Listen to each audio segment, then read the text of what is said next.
Welcome back to Five Friday Feedback. Listeners, I am so glad to be here with you guys. Dominic, I'm glad to be here with you again. Can you believe that we are on a historic, well, this is going to be almost a six-parter on the biggest money lies that I have heard over my past decade as a financial advisor.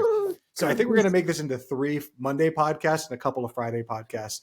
So today we're not probably going to cover any more money lies. We're going to save that for next week and just finish out the 17. And if I come up with any more, I'm just going to keep them to myself, and we'll revisit this at another date because this podcast has gone way longer than I expected it to. But I've been enjoying the conversation, so we're going to keep that going. Today we're going to recap was it 5 pretty much? Yeah, 5. Yeah, about 5. Yeah. Money lies that we talked about on Monday, and then we'll hit on to 5 Friday feedback, viewer mailbag, and win of the week. So thank you so much for joining us. Dominic, how was your week? My week has been good. I've been on the search for more lies to add to this already daunting list, trying to make this a 10-parter at this point. No, we'll stick with what we have for right now. So far, there's 17 money lies, and we are on, we did 7 through 11 last pod. And you know what? The more I hear about these, the more I start to see them in society, and kind of remember it's like, oh, that happened to me. Before I kind of dove deep into the finance realm, I can remember a time where a lot of these lies were truth, right? Some of them like the 10 to 15% for retirement, right? Same with like the credit score. Number 10. I don't want to start, I don't want to start recapping the recap, but a lot of these ones were truth to me, and only through education and action and really getting my hands dirty with money, not literally, but you understand, right? Getting into it, did I understand and learn like, hey, well, these rules aren't for everybody, and everybody's situation is a little bit different. So it's kind of not always the right move to put blanket rules on society, right? So before we get started, I know at the end of Monday's podcast, you said that you had a nice little story for us on luck, was it? Yeah, so we ended off, so I'm just going to go ahead and hit back to point 11 that we had, and it's that if the lie is, if you work hard, you'll be rich. And we talked a lot about Monday's podcast, and if you haven't heard that podcast, go back and listen to it. It was a great podcast. But on Monday's podcast, we talked so much about hard work isn't enough. It also takes strategy, financial literacy, and most importantly, the right opportunities play the biggest role in building wealth. And the right opportunities can be condensed down into sheer dumb luck. So I wanted to tell you a story about how luck shapes our lives in just profound ways. So I heard this story of a fisherman, and I think he was off the coast of like Mallorca, which is in Spain.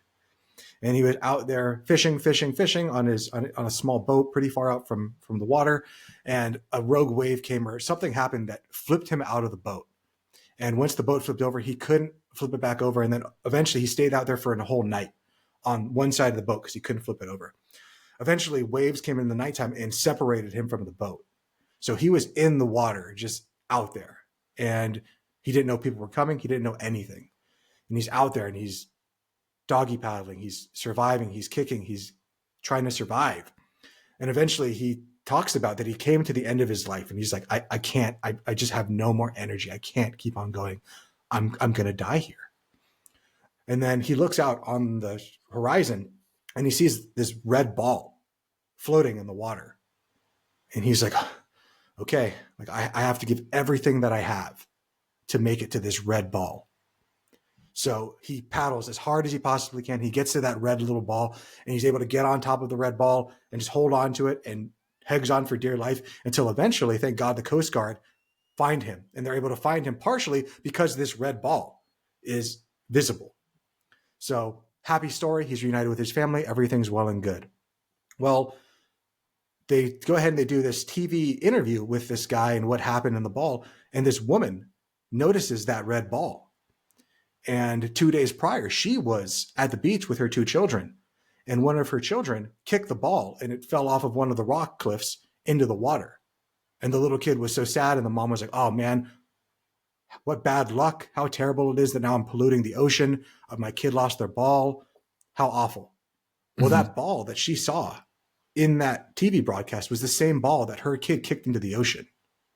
2 days earlier, that ball drifted to wherever it was to make somebody else's life, to save somebody else's life. all sheer dumb luck. We don't know where the story ends up going until we have the hindsight of it. So this man's life was shaped by the smallest of luck events. Some would even say that luck wasn't even lucky. Like that awful kid polluted the ocean, but that pollution of the ocean saved a man's life. And how much do we go through our own life with these exact same things happen? Causes and conditions completely outside of our control, completely that we can't understand how all of these things happened that got us to where we are. Mm-hmm. But in truth, from the Big Bang to the formation of the universes, to the formation of us going around these stars, to us coming into being, have all been predicated on causes and conditions that have been before them over and over and over again. Yet we go ahead and assign things as good or bad. We are the ones that assign everything. Things just are what they are. And luck is the great facilitator, is the thing that creates things. And the thing that has luck is the way that you see those things. Because if you choose to see, oh, that person kicked that ball into the water, what a bad kid, what a bad all these things, that was a bad choice. Luck isn't real. Mm-hmm. Then that's what you see. But if you also choose to see the way that I do it, that ball going into the ocean saved that person's life, how lucky is that? Both of those things are true. They're not good. They're not bad. They're not lucky. They're not unlucky. They just are. And the way that we choose to see it as lucky or unlucky or good or bad makes it so. You know, Steve Jobs had a quote that kind of reminds me of this. And it was, only looking back can we connect the dots. And, you know, through my life, I'm trying to figure out the best way to phrase this, because I heard this quote from an entrepreneur that I really respect. And he was saying, it's not about how lucky you get in business, in money and finance, right? It's who you meet along the way. That's what you really should be lucky for. When I was in college, I was a part of a club, the Audio Engineers Club. And I was actually the president of the club. And on that day, we were going on a studio tour. And guy standing right next to me said, hey, you want to ride to the studio? Want to just carpool with me? He's like, yeah, sure. Little did I know, he's one of my best friends now. He didn't have to be standing right there. I didn't have to ask, but I did. And I've known him for maybe 6 or 7 years now, right? One of my greatest friends, one of my best allies, right? And that's just dumb luck. That's just dumb luck. And I wonder, what do you think, Chris? Do you really truly believe that you can make your own luck and you can kind of be a luckier person? Do you think that's possible? Or is it like, hey, I killed a rabbit yesterday, and now I have a rabbit's foot. I don't know if that's how that works, but in theory, I should be luckier, right? What do you think? I think one of the most fundamental questions somebody can ask themselves is, do I live in a hostile or a friendly universe? And I think if someone answers that question with, I live in a hostile universe, I live in a world where the universe, God, the world, everyone is against me, you will destroy your own luck. Because it has nothing to do with if it's happening or not happening. It's your mindset that can see it or not see it. But if you live in a friendly universe, a universe where you believe that the universe wants you to do good, where you believe that people want you to do good, where you believe that God, the world, Allah, whatever the hell you believe in, wants you to do good, then you will seek out those things. When something happens, you will seek out ways to make it better. And then therefore, if they're seeking out, how do I make this better? How can this be used to further my aim, to make me a better person, to help society, to help whatever it is, to serve me, then you'll find that. My belief is, in truth, the universe is neither hostile or friendly. It's neutral. The universe just is. Things just are. But we get to assign how we look at things, good or bad, helping us or not helping us, friendly or hostile. Mm-hmm. So can you create your own luck? Yeah. But you have to be willing to see it. You have to be willing to believe that this luck is out there for you. So when it does come across you, because there's going to be things in life that are going to be good and bad are subjective to you and the way that you look at it. And you get to decide, even the worst thing in life could be the best thing in life. Yeah. It was through some of one of my best friends' death, which, looking back on it was awful. And I would not want to go through that again. That I realized how fragile life is, that I realized how precious life is, that I realized all of these things through an objectively and subjectively and intersubjectively awful event. led me to a great place. And I could have stayed in that place. I could have stayed in the world isn't fair. He was only, young 20s when he died. All of these things happened, blah, blah, blah, blah, blah. Started drinking, got into these other things. I kind of believe that there could be a universe or even a parallel universes where every decision is made the opposite way. And in truth, whenever in life, there isn't just one decision to be made. It's not just left or right. There's a pantheon of other decisions you can make at all times. And maybe in other universes or other dimensions or tangents or whatever, there are other yous living different lives from different choices that are made. And not just your choices, but everyone else's choices, which would create an infinite number of corridors, different lives. And how lucky are you that you get to inhabit this life? Because I guarantee you, if that's the case, if there's an infinite number of lives out there, well, then that means that infinite number of lives are better than yours. And that's in quotes because better is subjective. Yeah. And there's also an infinite number of lives that are substantially worse. How lucky are you that you get to live in this one, where you're alive today? You're listening to a podcast today. If you have this podcast, you're hearing this, you're in the top 1% of civilization in all of human history. To be able to listen to other people's ideas just by plugging some headphones in or putting your phone on speaker. How lucky are you? Yet we don't see that luck because we focus on the one thing we don't have rather than the infinite number of things that we do. So it's obvious to us, but I'm just going to say it. A lot of life, most of life is perspective, right? And how you look at it. And what you're kind of prophesizing is that luck is in the same light, in a similar light, even. Why, if you see things from a positive, from a good standpoint, it kind of affects you in a better way rather than the opposite, obviously. We as human beings see what we're looking for. Our brains are pattern-seeking machines. I don't have this video queued up. I didn't think we were going to talk about this today, but there is a video, or you can find it on YouTube, honestly, if you want to go and search it, but it's a crowd chanting. Yeah. And the crowd is chanting different things. And depending on what words people display over the crowd chanting, you hear different things. Yeah. Every time. Because your brain is predicting based off what it's hearing, based off what it's seeing. It's taking in all of these inputs to create something. You remember back in the day, there was that video that picture that went viral of a dress, and was the dress black and gold? Blue and gold. Or was it blue? Yeah. Black and something, blue and blue and something.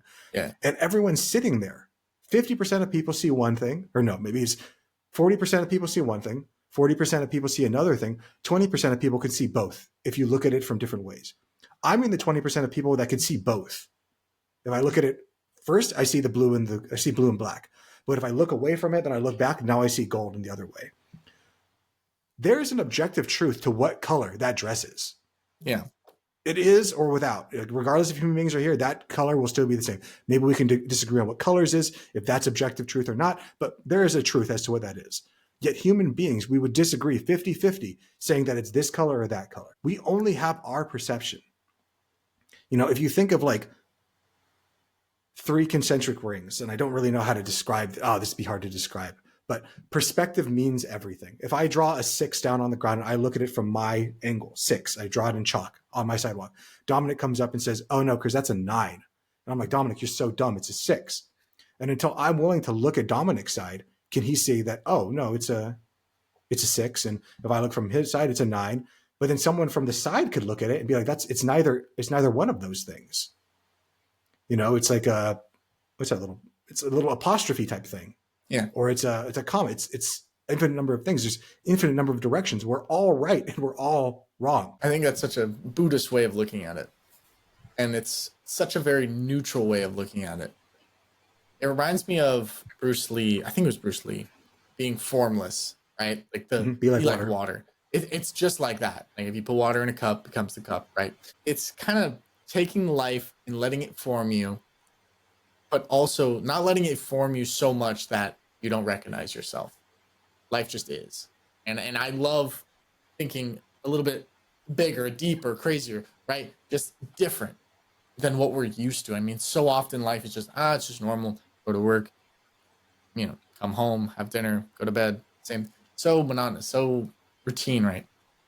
And I love conversations like this that really expand the conscious, expand the mind, expand our perspective on life.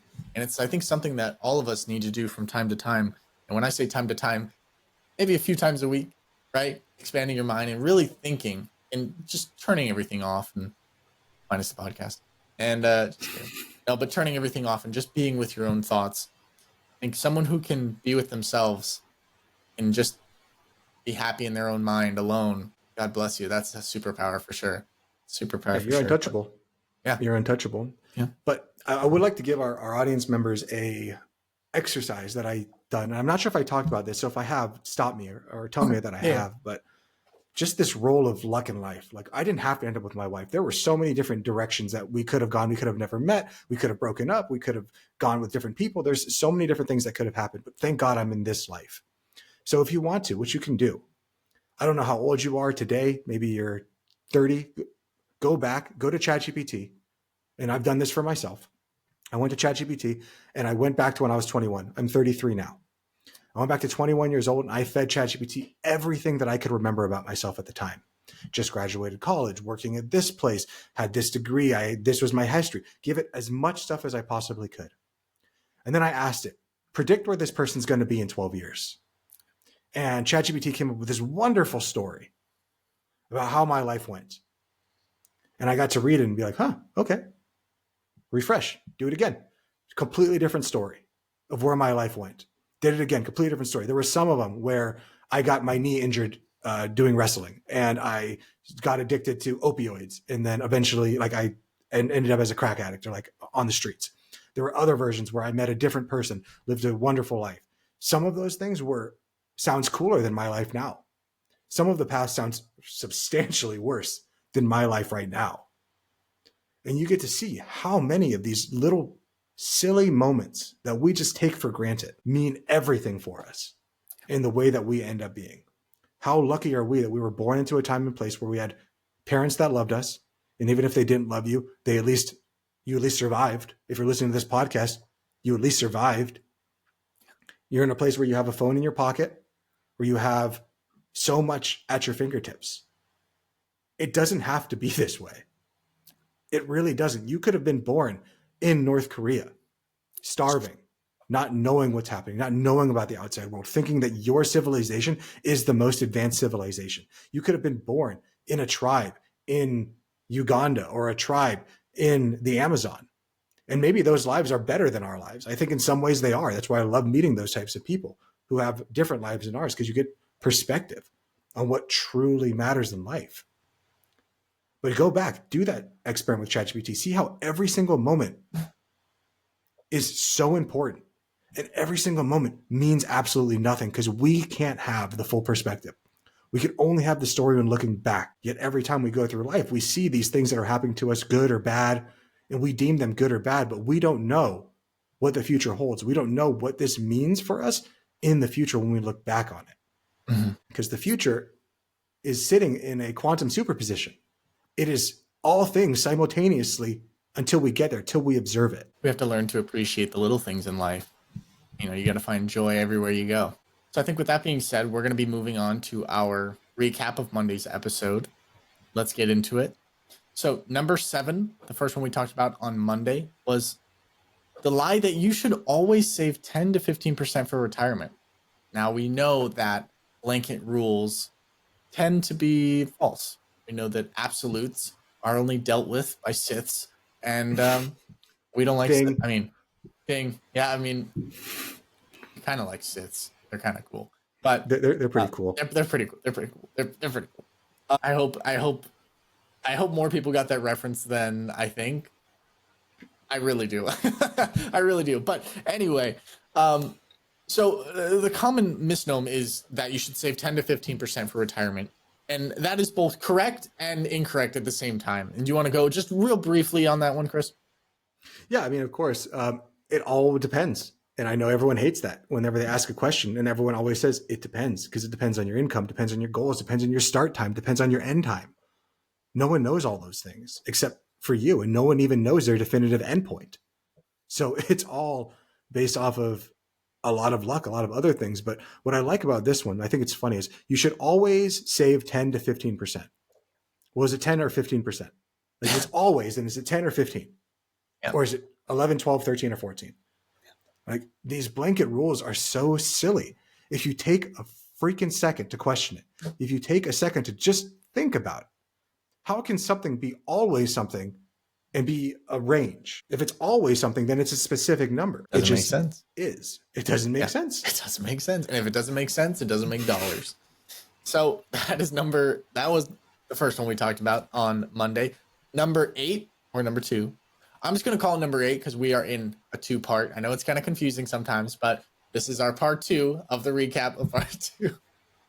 Anyway, number 8 was you should just never talk about money. You should just never talk about it. Just don't talk about it. Don't ever talk about it, Chris. Ever. Anyone. Yeah, in fact, this it's podcast uncouth. It's not good. Illegal. Yeah, it makes you look like a bad person actually if you talk about money. Yeah, greedy, big and greedy is what we call it. Greedy, very big and greedy. That big greedy energy. And how many of us have been told that? You ask maybe growing up, you ask your dad, "Hey, how much money do you make?" And your dad gets pissed off at you. Like, why would you even ask me that question? We don't talk about money. And now that's kind of put into your schema. And now your father or your mother has rejected you as a child for asking just a innocuous question. The question meant nothing. It was just a question. And you got put down on it. So now you're afraid to approach the subject anymore.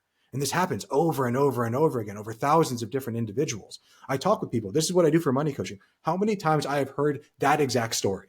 I asked my dad, can I have these new pair of shoes? How much does this cost? How much do you make so I can try to calculate it? And someone got mad at me for it.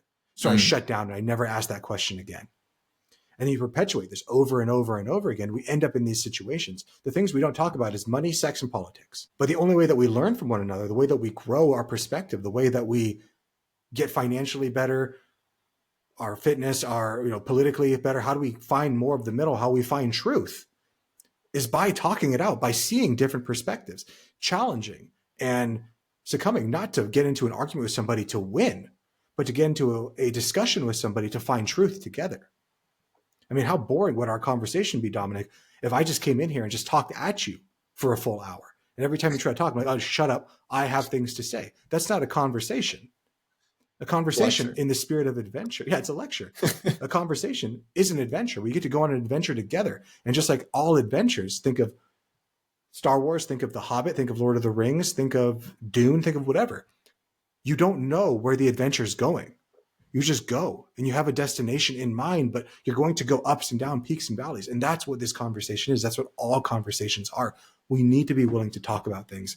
If we don't, we stay stuck in the same place, afraid to start because we're afraid to put ourselves out there, to maybe be hurt. And the only way that we grow is to put ourselves out there, to be hurt and to learn from it. Exactly. It's scary to put yourself out there, but it's worth it. You don't know how green that grass is. You don't know how good your life could be if you just took the leap. Number 9, Chris, you need to be an expert to invest, right? Obviously. 100%. I mean, if you want to invest, you need to call me. You need to give me all of your money, and then I will invest it for you because you're too dumb to do it. Yes. And unfortunately, that is the lie that has pervaded so many people. There's a reason that I call myself a financial coach, not a financial advisor very often. Financial advisor is the correct word. I am advising people on how to be better with their finances. The reason I use the word financial coach, though, is because it's a pattern interrupt. Because people hear that and they're like, what does that mean? Because financial advisor has been co-opted by financial advisors telling people that you're too dumb to deal with your money.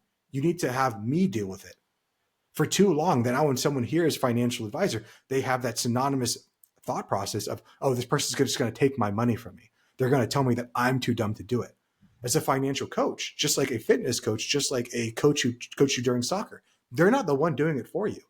I've never gone to my jiu-jitsu coach, to my wrestling coach, to my football coach and said like, well, if you're so good at it, then just do it for me. That's not the purpose of the coach. The coach is meant to do is to get you to be the best version of yourself. That's the reason I use that word financial coach, because you can freaking do this. You do not need to be an expert. You just need to have the right knowledge, which does not need to be crazy, and the belief that it can work out. That belief sometimes is difficult. Sometimes that might be one of the tougher. I mean, it's all tough, but having faith. The knowledge is pretty easy. Yeah, knowledge is easy to acquire. Like I can tell you the knowledge. Yeah. Having the faith and trust in yourself. I heard this thing recently. in regards to that. And it was, you can do it. So it's not a matter of if you can do it.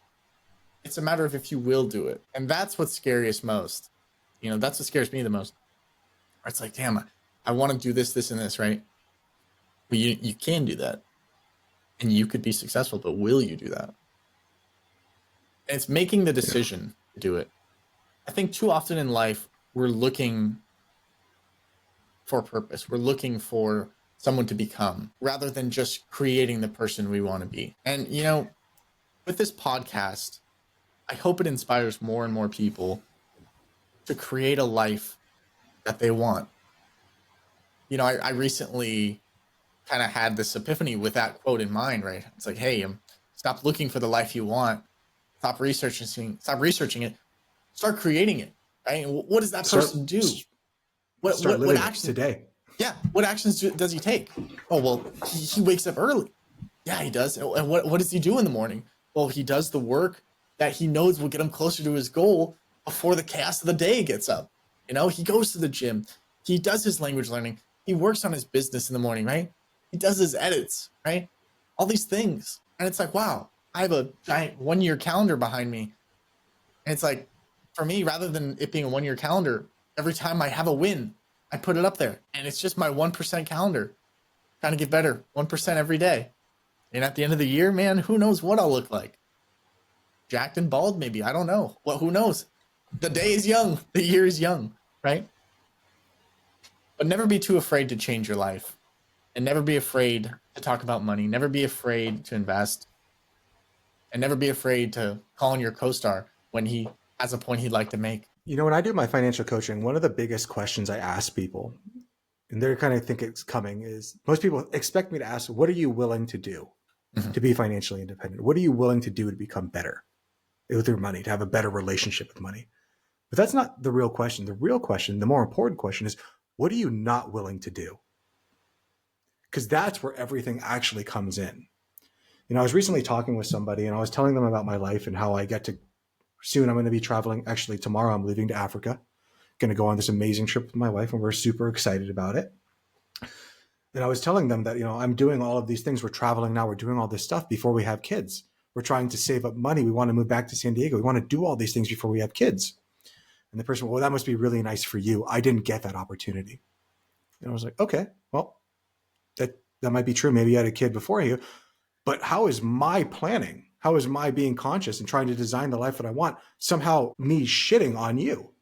It's not. If you want to live a life, get rid of your kids. Obviously, you're not going to do that because that's something you're not willing to do. And that's okay. I would tell you not to get rid of your kids. So there are always ways around things. But if you choose to look at the world as a negative place, that everyone's out to get you, then you're going to find that. But if you choose to say, hey, man, that is awesome that you're doing all this stuff. I have kids, so I have a little bit of a drawback in some ways. But what can I do? How can I learn from you? Same for me. There are people that can read really, really well, that can just speed read books. And I would look at them and be like, oh, that must be nice for you. Well, I have dyslexia, so F off. Or I can be like, how do you do that? I have dyslexia. How can I overcome these things? Okay, the dyslexia is really difficult. Can I listen to audiobooks? Yeah, I can do that. Cool. I can get the same knowledge from you, just in a different way. Just different. Everyone's life is just a little bit different. But if you look at it as black and white, this person can do this and I can't do this, then you're right. But if you look to say, how can I do this? Maybe not exactly the same way, but how can I figure out a way to do it somewhat like it? You can figure out a way. You don't have to be an expert to invest. You just have to learn. You just have to try. You have to be willing to put yourself out there, willing to fail, willing to understand all of it and none of it. And the best thing about investing and becoming better with your money is that you get better in every aspect of your life. There's no one who I've ever met in my life who has pursued financial independence, who decided to focus on how much money they're making, decided to spend less money, tried to save their way to retirement, early retirement. Regardless if they made it there or didn't make it there, no one regretted the path and said like, well, that was stupid.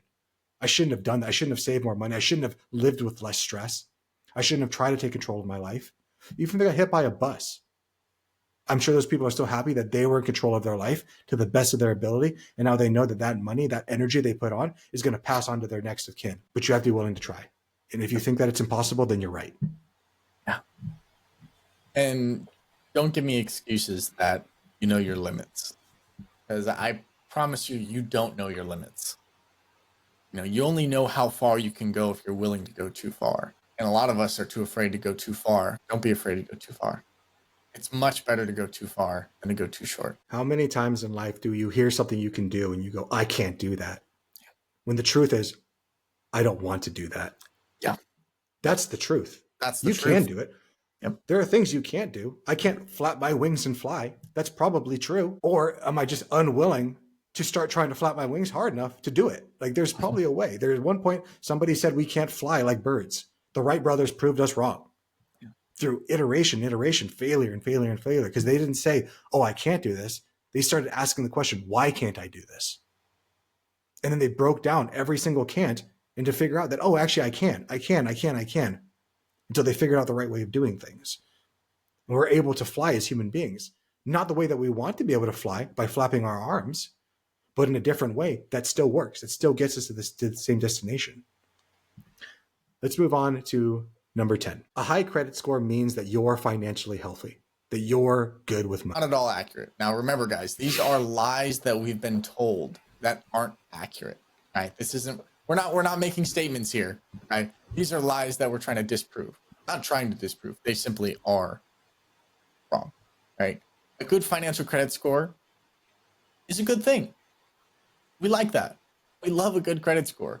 It's necessary, even, depending on your lifestyle, unless you just don't want to use credit ever, which I would say that's damn near impossible. But it'll be difficult in this world. It'd be very difficult in this world. But it's like we were talking about on Monday, right? If I want to know how good my squat is, right? How much weight can I squat? I'm not going to go to the bench press and do bench presses, right? If I go to the doctor and he says, oh, your VO2 max is good. You're healthy. Like, well, doc, my leg is snapped in half. I mean, the bone's popping out. I don't feel healthy. I mean, one metric is good, but that's not like the whole metric, right? So the credit score is just how well you manage your debt, right? It's not an overall financial picture. It's not a profit and loss statement. It's not this master checklist, right? It's just that. Right, so take it for what it is. You can be in a bad financial situation and have a good credit score, and vice versa, right? So it all just depends. Yep. And that's the hard part is they don't want to look at themselves holistically, especially financially, because it's freaking scary. So they just want to look at the metrics that look good and ignore all the metrics that look bad. Like, hey, I make a really good income. That's really good. I also spend a lot of money. I spend more than I make, but I'm not going to, that metric doesn't matter. The only metric that matters is the one that I feel good about. Terrible way to live. You have to look at everything. Yep. You have to stare naked at your inadequacies and be willing to change if you don't like the person that you see. Yep. And if you like the person that you see, even if it isn't quote unquote right, the only thing that matters at the end of the day is how you feel about yourself when you're by yourself. Yep. It's the only thing that matters. Number 11, we already talked on this one, so we're just going to hit it real quick. If you work hard, you'll be rich. And if that was the case, then every single grocery stock person, every single construction worker, every single nurse, every single ditch digger would be cajillionaires. Yep.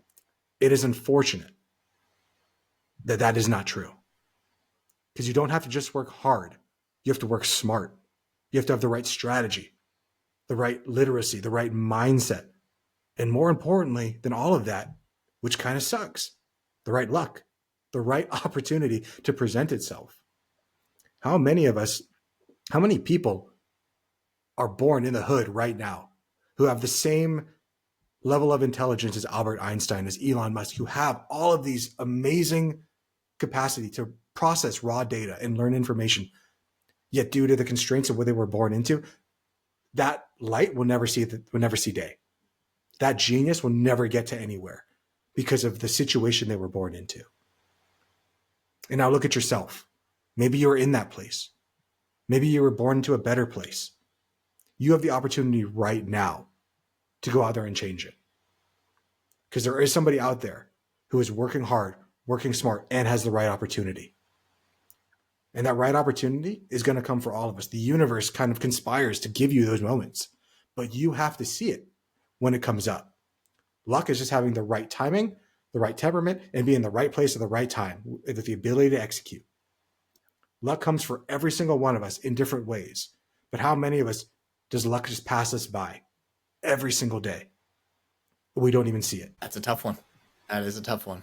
So I think that'll conclude our recap of Monday's episode, correct? If I'm not mistaken. Yes. Perfect. Alrighty. So I hope you guys go back and really listen to Monday's episode where we truly dive deep. I mean, we spent a whole 45 minutes, an hour deep on each one of those ones we just talked about and kind of the backstory behind them and how it's impacted us, right?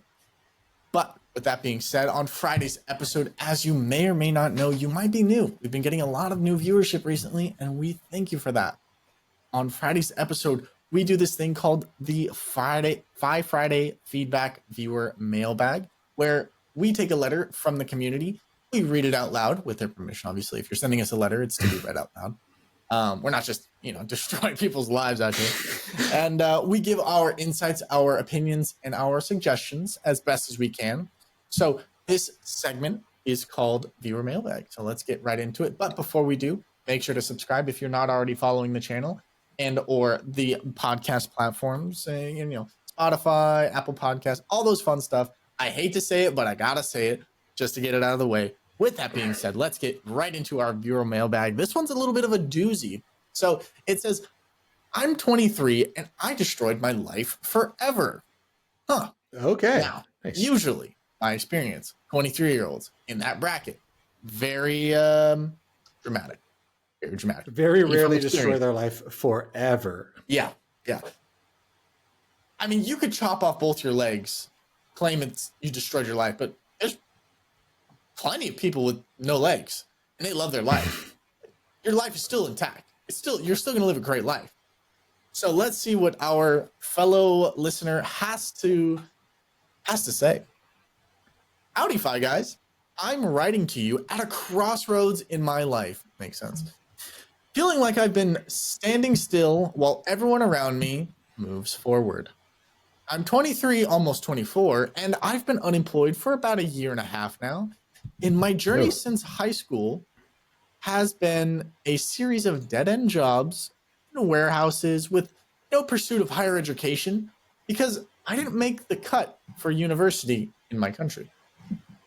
Now, in my country, yeah, that's what I'm wondering because I'm here in the States. I'm not sure about everywhere else, but here in the States, we do community college. They literally accept everybody. They'll take your money and you'll learn some stuff. And yeah. That's in our country, we'll give anybody as much debt as you want. Exactly. Yeah. Getting denied? Crazy. I used to be a good student until I lost all motivation during my final year of high school. I never found a passion or something I truly enjoyed. Instead, I think I've been battling depression for the past 5 years, and my social circle is virtually non-existent. Just a handful of friends, and I've never really experienced a typical young adult life of partying and college and stuff like that. It's been so monotonous. A cycle of job, home, sleep, repeat. Gotcha. Interesting. So much to talk about with that one. Yep. I haven't learned any new skills in these years. I don't drive because I find it too challenging. And I suspect that I might have an undiagnosed autism or ADHD, which makes it hard for me to focus and comprehend tasks. Attempts to enter the trades were met with rejection due to my clumsiness and the attitude of clumsiness. Yeah, I was like, what is that one? I know. You did that very clumsy. I did. Kind of the irony of it. Maybe I did it on purpose. It's definitely not on purpose. That's just a hard word to say for me. Clumsiness. Yes. Terrible. Anyway, back to the letter. And the attitude of those blue collar workers, I feel like I just don't fit in anywhere. I once dreamed of studying physics, but now I feel like it's too late and too difficult given my limited knowledge and lack of recent education. In my country, there's really only 4-year degree programs, making it daunting to start anew without a clear passion or direction. I'm stuck in a gray area, feeling mentally challenged and unsure of how to move forward. The clock keeps ticking, and I'm terrified of wasting more time. What would you suggest I do next? Is there a path forward for someone like me who feels like they're running out of options? Lost in the gray, is there even still a way? Kind of breaks my heart a little bit. That makes me a little bit sad. That was really sad. That's brutal, buddy. Yeah. So what I'm gonna let you start with this one, Chris. I'm just gonna you start and I'll piggyback it. Yeah, I say we're gonna have to piggyback because there's a lot of stuff in here that. Yes. So you bring up points, I'll bring up points. We'll just talk about it because I'm afraid we're gonna miss some things. But bro, life is not a race. Like that's the first thing I want to tell you is life is not a race. There's no rules in life that also says you need to have a singular passion. Right now, it sounds like you need to find that one passion, the one thing that's going to make your life better. There's nothing that says that you can have multiple passions. The only rule, if there is a rule that you have to think about is you need to treat yourself with value. And it sounds like everything you put in here is you don't treat yourself with value. That both means your physical health and your mental health. You need to accept yourself for who you are. I heard, oh, maybe I have autism. Maybe I have ADHD. Maybe I have this. Maybe I have that. I'm clumsy. I'm all these things. I can't do these things because of this and that. I can't do physics because I don't have the right knowledge. Majority of the knowledge that I have attained, I did not learn in the first 18 years of my life in school. I would say that outside of how to be socially interact, how to talk with people, even that was what I learned in school. I learned like my ABCs, how to count to like 10. I learned a few things, but majority of my knowledge came from after school because unfortunately, traditional schooling failed me. Like I've heard my story before. I've played it before. Like my childhood education failed me. And I still became who I am in spite of it. Why do you feel that you can't do it? You're 23, almost 24 years old, and you're acting as if the race is coming to an end. I have no idea what country you're in. I have no idea what it's like to be in your country. I have no idea how difficult it is, but I do have an assignment that I want to give to you. I want you to look into a new set of skills every single week. That could be coding, that could be art, that could be cooking, maybe healthcare. I don't know. And try to do as much of a deep dive research as you possibly can. Obviously, if you're writing us an email, you have the internet at your hands. If you want to study physics, freaking study physics. The great teachings are all online. You can go and watch Harvard trained professors in their classes that are live streamed online right now. People pay upwards of hundreds of thousands of dollars to go to those schools to listen to those lectures, and they're available online for free right freaking now. You can get the same exact knowledge. Maybe you won't have the degree, but what does the degree matter if you have the knowledge? The degree just says you have the knowledge, but if you have the knowledge, then you have the knowledge. You can do anything. You know, it's like going into an interview and being like, oh, I have this degree that says I can do stuff. Who do you think is going to win? The person that has 4 years of experience has a degree that says I can do stuff, or the person that went into the workplace and has 4 years of tangible results, proof that says I can do stuff. Not only am I telling you I can do stuff, here's my portfolio of all the stuff that I did. I'm sure there's more that we're going to talk about. But there's so much more. Yeah, there's so much more. It's a great start. It's a great start, right? Life truly is a race you run with yourself, right? Do not compare yourself to anyone else. As far as young adult parties in college, like not that exciting, honestly. Not all cracked up to be what you want it to be. No, not at all. Not at all. It's not like the movies. It's nothing like it. It sucks. It's not that great, honestly. Yeah. You wake up the next day and you're always in regret of something that you did. Yep. Yep. Yeah, it's not that great, honestly. You're not missing much, honestly, anything. So yeah, and going back to the autism and ADHD, I think those are just crutches. I truly believe that while maybe it's true, right? That shouldn't hold you back. Don't use it as an excuse to be lazy, to be what you don't want to be. You can flip the script at any time in your life to be who you want to be.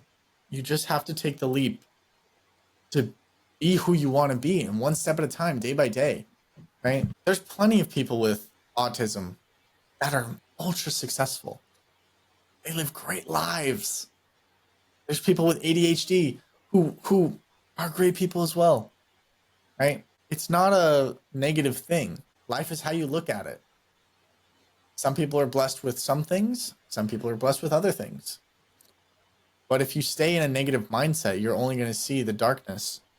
You know, Chris said something earlier in the podcast that I really liked. He said, we see what we're looking for.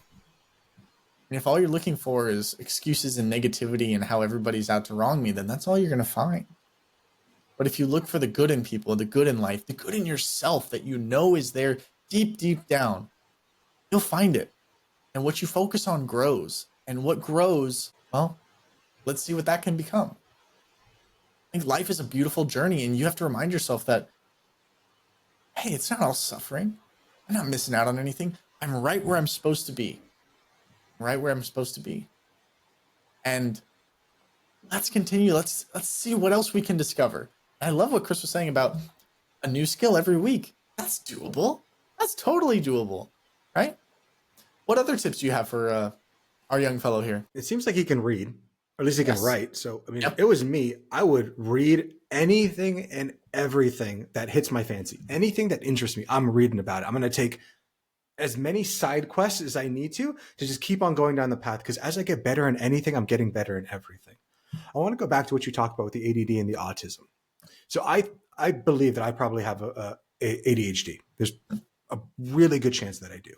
And the nice thing, once I found this out, is that most entrepreneurs have high levels of ADHD because they're all over the place. Another thing, the entrepreneurs are people that are bipolar 1 and 2. Now, luckily, I don't have bipolar 1 or 2, but my family members do, and they have pursued these things. So you could look at those things, ADHD, bipolar, bad things. Well, if you use them accordingly to serve you, then they can be your superpower. They can be the thing that, when you're in a manic episode, you can go out and do things that you normally wouldn't do. Now, of course, you can put yourself into danger, or you can put yourself into a good situation. My wife, her family, ADHD is pretty common in her family, and her family members have said, like, oh, why don't you go get tested and make, like, that way you know you have ADHD. And to my wife's credit, she always say, why would I want to go get tested to say to have ADHD? Even if I have ADHD, what's that going to do? How is it going to change my life? What does it matter if I have a diagnosis or not? And they're like, well, at least if you have a diagnosis, then you know that you have it. So when things are hard, at least you'll know that's the reason. My wife will always say, why do I want an excuse to not do the things that I want? So I'm very proud of her. And that's the exact way that I look at things too. Yeah, I have all these things. You know, recently I have back problems. I broke my back a long time ago, and someone came to me like, Chris, you should probably go to the doctor and get your back checked out. That way that doctor can clear you if you can go and work out and do jujitsu. And I asked them the same thing. Why do I need a doctor to tell me if I can do jujitsu or not? They're like, well, because the doctor can tell you if you can or can't. I'm like, but I already am. I already can. Why do I need a doctor to tell me if I can or can't? I already do. Why would I seek guidance from somebody for something I'm already doing? Now, if something changes and I need guidance to see, can I go back? Then yeah, of course I'm going to seek guidance. But why am I going to preemptively put myself in a situation by seeking out knowledge that's going to harm me? Why are you doing it to yourself? When those negative thoughts begin to creep up into your mind, I want you to write them down. And I want you to examine it like a scientist. You're a CSI detective. Is this true? Is this true? You're going to question the living shit out of it until that thing is quiet, until you realize that whatever you're feeling is true or not true. Oh, I'm a loser. No one wants to be around me. Is that true? Is that true in all causes and situations? I'm clumsy. Is that true? Is that clumsy in all situations? Because the more and more you question those things, you realize that none of it's real. But since you can constantly believe that it's real and you're looking for it, you begin to believe that it's real, but it's not. You walked into an open room. You constructed a prison. Put bars, put everything, put yourself inside there, grabbed the key, locked it yourself, and threw the key across the room. You did everything to yourself. And now it's up to you to get a stick, pull that key back over, unlock the cage, and walk the hell out of it. Yep. What do you think, Dom? Well, I want to relate a little bit to what you were saying and kind of the advice you were giving. It's so important what you tell yourself. Tell myself I'm healthier, right? And then I cough. But no, it's so important what you tell yourself. Now, recently, maybe not even recently, my memory is not the best, right? It's not the greatest. But over the last month or so, I've been telling myself, no, I have a great brain. I have a great brain, great memory. You know, people wish they had my brain. It's crazy. I don't know. That's just what I've been telling myself, right? Cracks me up even saying it puts me in a better mood. And I was telling a friend of mine this. I was like, man, I have a great memory. Great memory. People want it. They don't have it. I got it. And they're like, a terrible memory. What are you talking about? I was like, man, I don't want to hear that negative reinforcement. I don't need that in my life. I have a great brain. And I made a cheesecake the other day. And first time ever making it. I was like, this first time in like maybe 6 years making a cheesecake. I have the entire recipe memorized. I read it once. I was like, oh, man, I wonder if this is starting to pay off. Because I know from our teachings and our learning and stuff we focus on, the stuff we tell ourselves, that stuff really matters. It really matters. Yep. But if I was just hating on myself every day, well, I'm going to believe it. I have no choice but to believe it. But if I tell myself that I'm great, and I have proof that I am great, that I am improving, that I do have a great brain and I can memorize things, well, then why isn't that the truth? So I would say be careful what you tell yourself, my friend. Be careful labeling yourself. Clumliness. I don't know how to say it. I'm terrible with that word. I'm clumsy with that word. I swear to you, it's not a joke. Clumlessness. Yeah, I'm not even gonna go for it. Hate the word. Just remove it from the dictionary. But that being said, make sure that you're keeping that dialogue inside positive. You can accomplish great things. Great things. But before you can, you must first believe. And sometimes belief is the hardest step. But once you overcome that, half the battle's already won. If you were to, and I've been there, I know what it's like to hate yourself, to think that your brain's broken, to think that you're dumb. And I still fall into those moments. Not as often as I used to, but I still do there.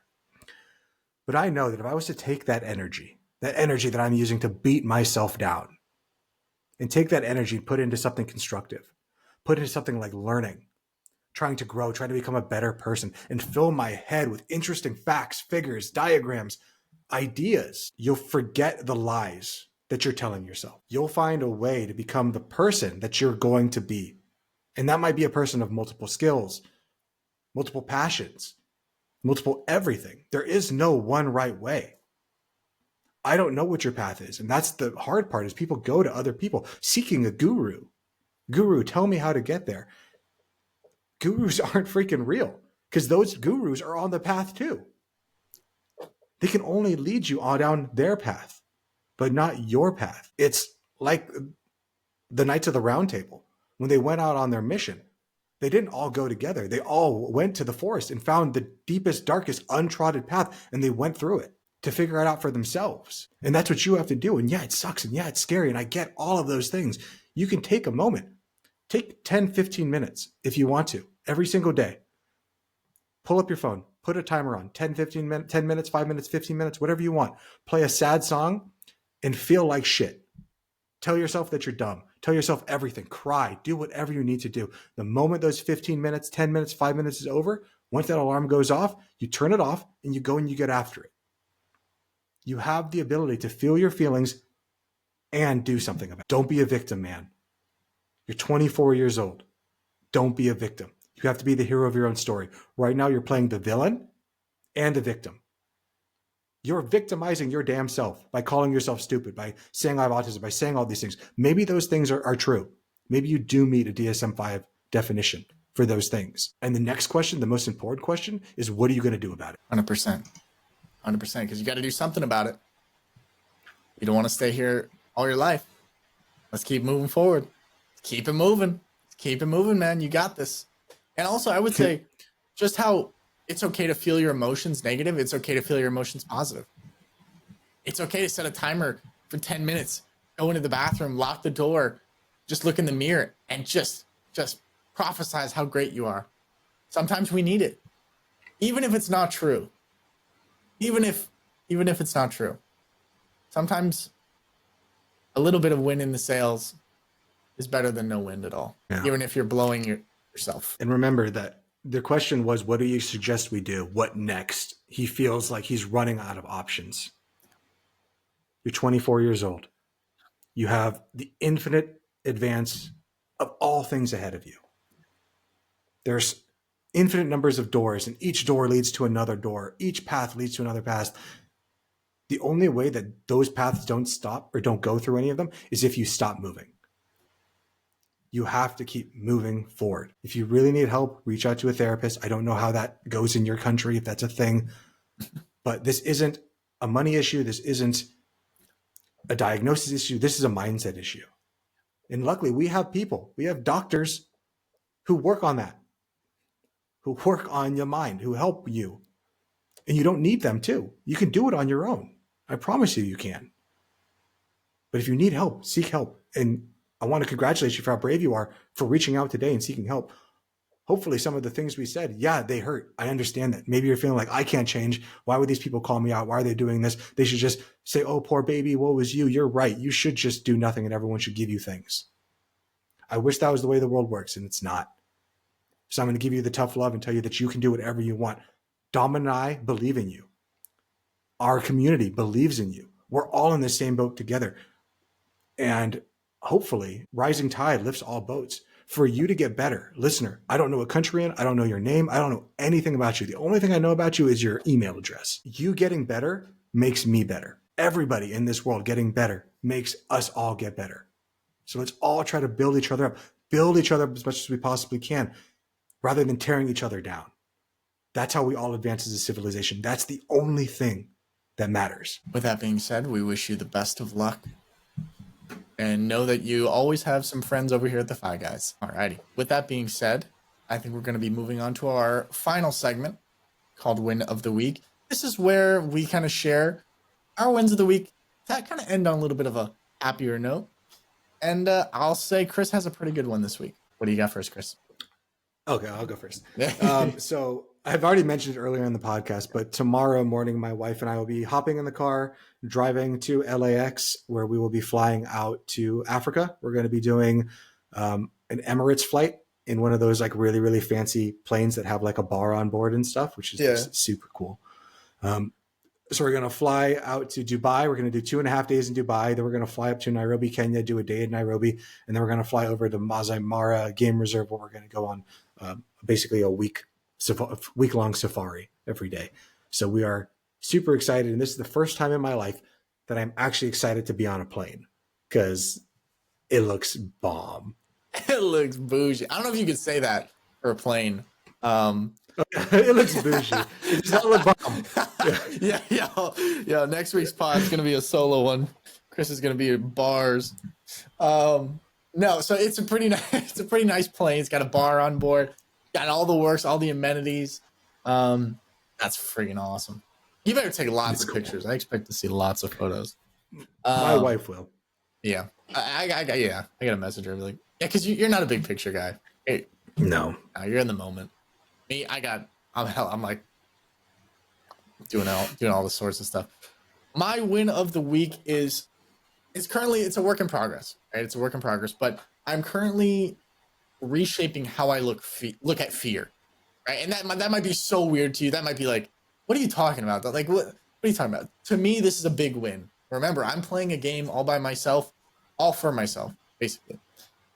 And for me, one of the biggest hurdles that I'm facing in my world is my relationship with the emotion of fear, right? I'm not trying to conquer it.